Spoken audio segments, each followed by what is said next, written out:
कभी सोचा है कि हमारी संसद, जहां सैकड़ों सांसद अपनी बात रखते हैं, वो इतने बड़े देश के लिए बिना किसी हंगामे के काम कैसे कर लेती है? मतलब कोई तो सिस्टम होगा, कोई तो रूल बुक होगी। बस आज हम उसी रूल बुक के पन्नों को पलटकर देखने वाले हैं जो इस पूरे सिस्टम को चलाती है। और सवाल तो बनता भी है, सोचिए, सैकड़ों सदस्य जो 1 अरब से ज्यादा लोगों की आवाज हैं, एक साथ एक छत के नीचे, और फिर भी सब कुछ एकदम कायदे से चलता है। आखिर ये होता कैसे है? क्या है इस पूरी व्यवस्था के पीछे का सीक्रेट? तो इसका जवाब कहीं और नहीं, हमारे अपने संविधान में ही छिपा है। आर्टिकल्स 85 से लेकर 95 तक यही वो नियम है, वो बुनियाद है जिस पर हमारे संसद की पूरी इमारत टिकी हुई है। चलिए एक एक करके समझते हैं कि ये नियम आखिर हैं क्या और काम कैसे करते हैं। तो सबसे पहले ये समझते हैं कि संसद के सत्र यानी कि सेशंस, ये शुरू कैसे होते हैं और ख़त्म कैसे होते हैं। आखिर कौन है जो ये तय करता है? इसका पूरा कंट्रोल, आप यकीन करेंगे, एक ही अथॉरिटी के पास है, और वो है भारत के राष्ट्रपति। आर्टिकल 85 उन्हें ये पावर देता है कि वो संसद के दोनों सदनों को बैठक के लिए बुलाएं, सत्र को खत्म करें, जिसे प्रोरोग कहते हैं, और अगर जरूरत पड़े तो लोकसभा को भंग भी कर सकते हैं। लेकिन हाँ, इस पा पर एक बहुत जरूरी शर्त भी है। वो ये कि संसद के 2 सत्रों के बीच 6 महीने से ज्यादा का गैप नहीं हो सकता। अब ये सुनने में तो एक छोटा सा नियम लगता है ना, पर असल में यही नियम हमारे लोकतंत्र की सांसें चलाता है। ये पक्का करता है कि सरकार को नियमित रूप से संसद में आकर जवाब देना ही पड़ेगा। अच्छा, राष्ट्रपति सिर्फ सत्र बुलाकर अपना काम खत्म नहीं करते। आर्टिकल 86 और 87 के तहत वो हर आम चुनाव के बाद और हर साल के पहले सेशन की शुरुआत में संसद को एड्रेस भी करते हैं। उनका ये भाषण एक तरह से आने वाले साल के लिए सरकार का एजेंडा होता है। सरकार बताती है कि वो क्या करने जा रही है, उसकी क्या प्राथमिकताएं हैं। अब संविधान में एक और बड़ा ही इंटरेस्टिंग नियम है, आर्टिकल 88। ये कहता है कि मंत्री और देश के अटॉर्नी जनरल, जो सरकार के सबसे बड़े कानूनी सलाहकार होते हैं, वो संसद के किसी भी सदन की कार्रवाई में हिस्सा ले सकते हैं, बोल सकते हैं। लेकिन जब वोटिंग की बारी आएगी तो वोट वो सिर्फ उसी हाउस में डाल सकते हैं जिसके वो मेंबर हैं। है ना कमाल की व्यवस्था? तो ये तो हुई सत्र की बात। अब जरा सदनों के अंदर चलते हैं और देखते हैं कि वहाँ कार्यवाही को कंट्रोल कौन करता है। पहले बात करते हैं राज्यसभा की, यानी कि काउंसिल ऑफ स्टेट्स की।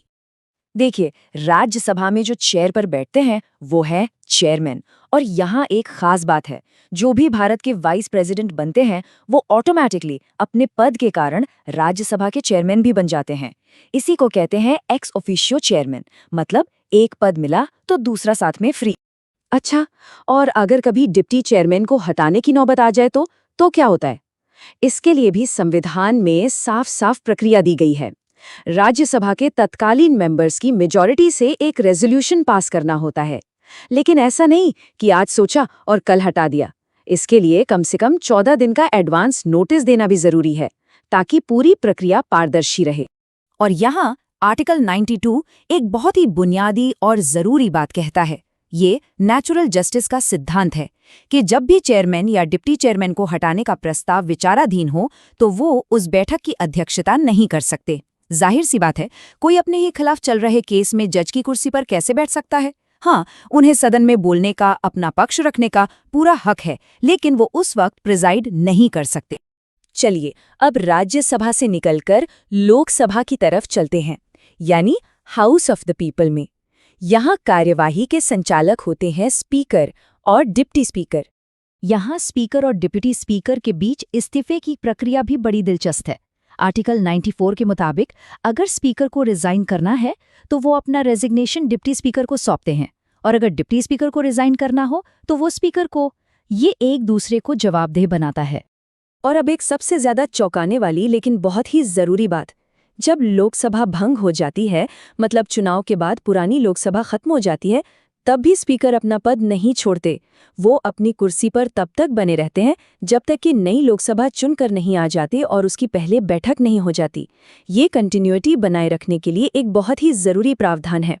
तो अब तक हमने जितने भी नियम देखे, सत्र बुलाने से लेकर स्पीकर की कुर्सी तक, ये सिर्फ प्रोसीजर्स नहीं है, ये हमारे लोकतंत्र का वो ढांचा है जो उसे मजबूती से खड़ा रखता है। ये आर्टिकल्स एक तरह से संसद के एक स्मूथ फंक्शन की गारंटी हैं। ये अनुशासन बनाए रखते हैं और ये भी पक्का करते हैं कि लीडरशिप का कोई वैक्यूम न पैदा हो। ये उस अदृश्य मशीनरी की तरह है जो लोकतंत्र की इस विशाल गाड़ी को बिना रुके बिना भटके आगे बढ़ाती रहती है। तो अगली बार जब संसद की कार्यवाही में बहस और हंगामा देखें तो याद रखिएगा कि सबके पीछे एक मजबूत नियमों का ढांचा काम कर रहा है। ये नियम सिर्फ प्रक्रिया नहीं है, ये हमारे लोकतंत्र की धड़कनें हैं। और सवाल यही है कि अगर ये नियम न हो तो क्या हमारा लोकतंत्र सांस भी ले पाएगा? इस पर सोचिएगा जरूर।